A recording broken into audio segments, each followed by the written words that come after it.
Hello সবাইকে, আমি ইতিমণ্ডল আবার একটা 38 সাইজের প্রিন্সেস কাট পিছন হুকের ব্লাউজ নিয়ে চলে এসেছি। এটা 1/2 ইঞ্চি এক্সট্রা নিতে হবে হুকের গাটের জন্য, যেহেতু পিছন পার্ট আছে আর সব পিছন পার্টে সবসময় খোলা পার্টে সেলাই মানে কাটিং করবা। তো আমার এটা খোলা পার্ট আছে।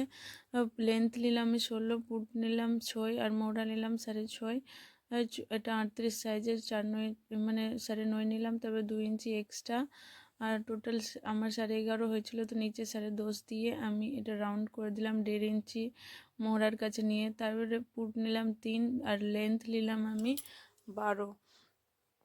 লেন্থ 12 নেওয়ার পর নিচের চৌড়া আমি 4.5 নিলাম। আমার কাস্টমার অনেক খেলানো ব্লাউজ চেয়েছে, তাই 4.5 নিয়ে একটা বড় দেখে রাউন্ড শেপ করে কেটে দিলাম।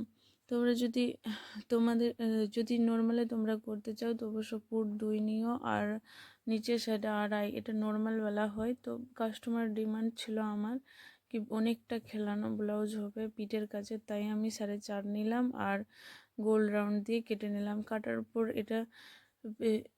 এটা হুকের গাটের জন্য আমার হয়ে গেল 1/2 ইঞ্চি। তো এটা 1/2 ইঞ্চি আমি মুড়ে দিলাম। মুড়ার পরে এটা বন্ধ পাটে রেখে সমানভাবে ড্রয়িং করে পিছন পাটকে রেখে সমানভাবে ড্রয়িং করে কেটে উঠিয়ে দিতে হবে। তো নিচের সাইডে 1 ইঞ্চি বেশি নিতে হবে। এটা প্রিন্সেস কাট ব্লাউজ, তাই তারপরে 2 ইঞ্চি এক্সট্রা নিতে হবে। আর উপরে সেলাইয়ের জন্য প্রিন্সেস কাটে 1/2 ইঞ্চি বেশি নিতে হবে, 1/2 ইঞ্চি। তারপর লেন্থ নিলাম 2.5 4 নিলাম। টাক্সের জন্য নিচের সাইডে 3.5 3.5 নেবার পরে এটা 2 ইঞ্চি এক্সট্রা, তারপর উপরেও 2 ইঞ্চি দিয়ে প্রিন্সেস কাটের শেপ দিয়ে দিলাম। আর এটা যে 1 ইঞ্চি কম রাখলাম, এটা সমানভাবে কেটে দিলাম। আর মোহরার কাছে এটা 1/2 ইঞ্চি কমাতেই হবে সামন পাটে, কম্পালসারি সব ব্লাউজে, না তো গোবলের কাছে ফোলা ফোলা হয়ে থাকবে। তারপরে এটা কাটিং করে দিলাম। আমাকে এটা কেপওয়ালা ব্লাউজ হবে, তাই আমাকে সমানভাবে কাটতে হবে। একটা আর পাট 38 সাইজের আছে, তাই আমি ক্যাপটাও 38 সাইজেরই দিলাম। সমানভাবে একই মাপে কেটে দিতে হবে।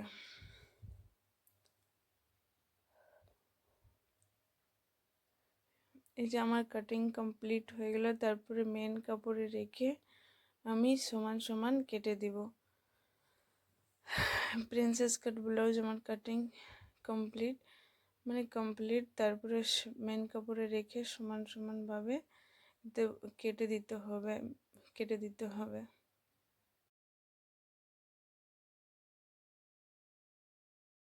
প্রথমেই বলেছিলাম পিছন পাট সবসময় খোলা পাটে রাখবা, তাই আমি পিছন পাটকে খোলা পাটে রেখে এইভাবে সমান সমান 1/2 ইঞ্চি বেশি রেখে কাপড়কে কেটে দিলাম। আমার কাস্টমার মানে ব্যাকলেস ব্লাউজ চেয়েছিল বিনা হাতার, তো আমি দুটোই বর্ডার সামন পিছনে দিয়ে দিলাম। অবশ্য হাতা চাইলে একটা বর্ডার হাতের কাছে পড়তো, তো আমার ওই কাস্টমার ব্যাকলেস ব্লাউজ চাইলে, তো আমি দুটোই সামন পিছনে দিয়ে দিলাম। হাতের বর্ডারটাকে আর লেসটাকে লটকনে দিয়ে দিব, কারণ আর কোথাও ভালো লাগতো না। তো আমার কাস্টমার পছন্দ করলো। তো এখানে আমি এটা লটকনের জন্য ফিতা কেটে দিলাম, কাটার উপর রেখে দিলাম। তারপর সেলাই করতে পেপার পেস্টিং নিলাম। পেপার পেস্টিংয়ে চৌড়া নিলাম 3 আর লেন্থ নিলাম 6.5 নেওয়ার পর একটা পান শেপ দিয়ে কাটিং করে নিলাম। কাটিং করার পর এই সেম ভাঁজটা ব্যাক সাইড উপরের সাইডে করলাম, তো ড্রয়িং উঠে গেল। ওঠার পর সমান সমান করে রেখে দিলাম। তারপর সেলাই করতে চলে আসলাম। তো সব সময় সেলাই করার সময় মুখামুখি কাপড় রাখতে হবে, তো আমি মুখামুখি রেখে প্রিন্সেস কাটকে এটা কাটকে আস্তে দিয়ে সেলাই করতে লেগে গেলাম। সেম ভাবে রেখে কাটিং করে নিলাম, মানে সেম ভাবে রেখে সেলাই করে নিলাম। এভাবে তোমরাও সেলাই করো, সবসময় মুখামুখি রেখে সেলাই করো, মানে সোজা পাটকে বাম সাইডে নিজের আর পরের সাইডকে মানে বেকা সাইডকে মুখামুখি রেখে প্রিন্সেস কাট শেপ দেওয়া মুখামুখি রেখে সেলাই করো। তারপর এটাকে পাটকেও আমি এভাবে রেখে সেলাই করে দিলাম। সেলাই করে নিলাম। আমি একটা ভিডিও কাট করে নিই, মানে লাস্ট লটকনের ভিডিওটাই কাট করেছি, পুরোটাই আমি ভিডিও নেওয়ার চেষ্টা করেছি। তো একটু স্পিড করেছি, তো অনেক 1-2 ঘন্টার ভিডিও হয়ে যেত। তো স্পিডে বাড়িয়ে এভাবে আমি কাটিং করে নিলাম। প্রিন্সেস কাট ব্লাউজকে সবসময় নিচের দিক থেকে সেলাই করতে হয়, এটা নিয়ম। উপর সাইডে যদি একটু ছোট বড় হয় তো কোনো ব্যাপার নাই, ওটা পরে থেকে কাট করা যায়। তো এখানে আমি এটা করার পর, এটা আমার অর্গানজা কাপড়, তাই একটু দেখতে মিলতো। তো আমি এটাকে সিকিউর করার জন্য আস্তের পার্টকে নিয়ে এভাবে উপর পার্টকে সেম কালার দিয়ে অ্যাডজাস্ট করে দিলাম। তো আমার দেখতে মিলছিল না। তোমাদেরও যদি খুবই মানে পাতলা কাপড় থাকে তাহলে এভাবে আস্তরকে দিয়ে রেখে দিও, মানে উপর পার্টটা দেখতে মিলবে না। তারপরে লেন্থকে আবার মেপে আমি 2.5 মধ্যে ক্যাপকে বসিয়ে দিব। ক্যাপকে বসিয়ে দিব 2.5 রাখলে মানে ক্যাপ খারাপ জায়গায় বসে না, পুরো সমানভাবে বসে। তো আমি দুটোকে এভাবে ক্যাপকে একটু বেঁকিয়ে আর বসিয়ে দিলাম। বসার পর মেন কাপড় এখানেও এটা এই ক্যাপকে সেলাই করে নিলাম। সবসময় নিচের দিক থেকে সেলাই করতে হয়, যেটা আমি বলি নিয়ম, থেকেও আমি সেলাই করে নিলাম।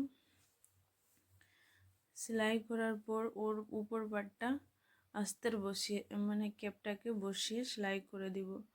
আর ওর মিডল পোর্শন বের করে নিলাম। এখানে পেপার পেস্টিং বসবে, তাই তারপরে ক্যাপটাকে সবসময় দেখে নিও কীভাবে আমি বসিয়েছি। তো এটা পুরোটাই বন্ধ হয়ে গেল। আমার আস্তের লাগানো ক্যাপটা মানে সামন দিকে চলে গেল, যাতে আমার আর দেখতে মিলে না ঝরঝর করে। তো হয়ে গেল তো পুরোটাই সেলাই। আর যেদিকে এক্সট্রা কাপড় থাকবে ছেটে দিবা, কোনো ব্যাপার হবে না। তো এবার মিডিল পার্টটা রেখে আমরা পেপার পেস্টিং সেলাই করে নিলাম মানে যেভাবে কালারের দাগ আছে কালারের উপর রেখে সেলাই করে নিলাম।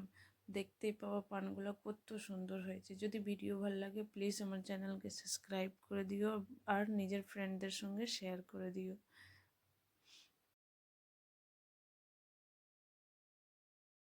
তারপরে ব্যাক পার্টকে রেখে সমানভাবে এটা কাপড়টাকে রেখে দিলাম। এটা কাপড়টা একটু অন্য ধরনের সিল্ক টাইপের মুড়ে যাচ্ছিল। তো এর মধ্যে আমার কাস্টমার পাইপিং দিতে বলেছিল, তো আমি তো পাইপিংটাকে আবার দিলাম। পাইপিংটাকে দিয়ে একে রেখে সেলাই করলাম। তো এর মধ্যে পাইপিং দিতে বলেছিল, তো পাইপিং এখন দিব পরে। দেখতেই পাচ্ছ কাপড় সেলাই করে রাখার পর কীভাবে নিজে উঠে যাচ্ছিল।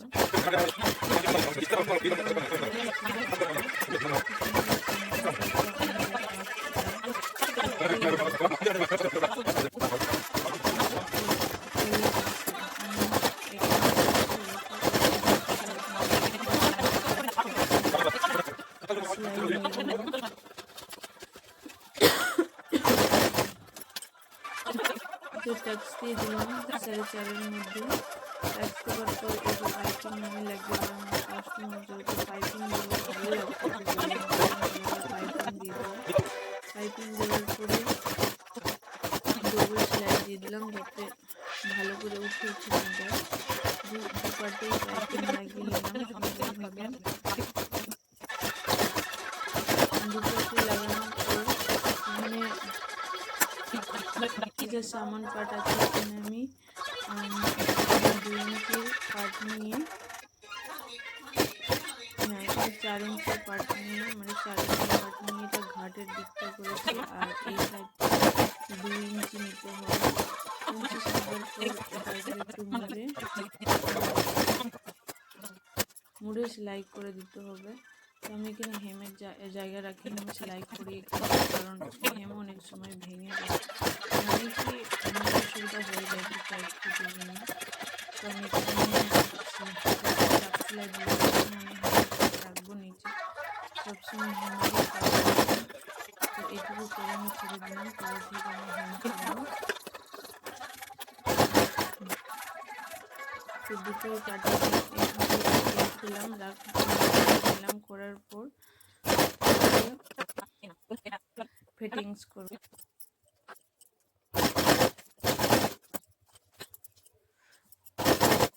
এটার সঙ্গে পুট জয়েন করে সেলাই করে নিলাম, যা এক্সট্রা কাপড় ছিল কেটে দিলাম। কাটার পর এটা আড়াআড়ি কাপড় কেটে সমান সমান করে ব্যাক সাইড, এটা ব্যাকলেস ব্লাউজ, তাই একটু সেলাই করে দিতে হবে মোহরার কাছে। আড়াআড়ি কাপড় নিয়েই করবা। করার পর চাপ সেলাই দেওয়ার পর আমি মুড়ে সেলাই করে দিলাম, থেকে খুলে আমি হেম করে নিব। তো তারপরে এই সাইডে করে নিলাম, করার পর এটা সমান পার্ট বের করে নিলাম। সমান পার্ট বের করার পর সমান সমান করে সামন থেকে সামন সেলাই করলে মানে ইন্টারলকের আর কোনো দরকার পড়বে না। তো এটাকে আমি এভাবেই করি, তোমরাও যদি চাইলে মানে তোমরাও করো, খুব সুন্দর হয়। আর এক্সট্রা কাপড় যা থাকবে ছেটে দিতে হবে, ছেটে মিডল পোর্শন নিয়ে চেস্টের মাপ নিয়ে সেলাই করতে হবে। তো আমার 38 ছিল, 9.5, আর কোমর ছিল 33, তো 8.2 সুদ নিয়ে সেলাই করে নিলাম। তারপরে এদিকেও সেম মাপ দিলাম, 9.5, আর কোমরের কাছে 8.2 সুদ নিয়ে সেলাই করে নিলাম। আর এক্সট্রা সাইডে সেলাই দিলাম, ওটা ফিটিংসের জন্য। আর্মহোলের দিকে দেখে নিলাম সমান আছে কিনা। তো আর্মহোলের দিকে একটু অসুবিধা হচ্ছিলো, তো ওটাকেও আমি মুড়ে নিলাম। মুড়ার পর তারপরে আবার মেপে দেখে নিলাম, তো আমার বডি চেস্ট সব ঠিক ছিল। তো যদি ভিডিও ভালো লাগে তো আমার চ্যানেলকে প্লিজ সাবস্ক্রাইব করে দিও। তো আমার বডি চেস্ট সব ঠিক আছে। তো এটা একটু লটকনের ভিডিও ছোট্ট দেখে দিলাম, মানে এটা লটকন দিলাম, যে লেসটা আমি ছোট্ট দিকে একটা বর্ডারে ছিল ওটাকে আমি খুলে ফেলে দিলাম। এটা একটা টিপস। আমি হাতে লেন্থ দিলে নিলাম চলতো, 7 আমার আর তো চৌড়াতে নিলাম, লাইনি, তো এই মানে লেসটা আমি চৌড়াতে নিলাম লটকনে 4। লাগিয়ে 4 দিলাম। নেবার যদি পর এভাবে লটকনটা চারিদিকে ভালো লাগে তো লেসটা কমেন্ট লাগিয়ে করো, দিলাম, যে আমি লেসটা আবার আমার একটা কাপড় ছিল, ভিডিও ভালো করে পোস্ট করে দিব। মানে কাপড়ে পুরোটাই কাপড়েই আছে, তাই ওই লেসটা আমি দিয়ে দিলাম। দেওয়ার পর সেলাই মানে মিডিলে রেখে এটাকে সেলাই করে নিলাম। সেলাই করার পর এক্সট্রা কাপড় যে ছিল টুকরো সব উঠিয়ে ভিতরে ভরে নিলাম। এটাতে দেখতে পাবা এই যে আমি টুকরো কাপড় সব নিলাম, নেওয়ার পর সবটাই কাপড় ভিতরে ভরে আর দু সাইডে মুড়ে দিলাম। মোড়ার পর এর 3.5-এর মধ্যে 3.5 চওড়ার মধ্যে আমি দাগ দিয়ে মিডিলে কাটিং মানে লটকনটাকে লাগিয়ে নিলাম ফিতাটাকে। তো থ্যাংক ইউ, যদি আমার ভিডিও ভালো লাগে তো।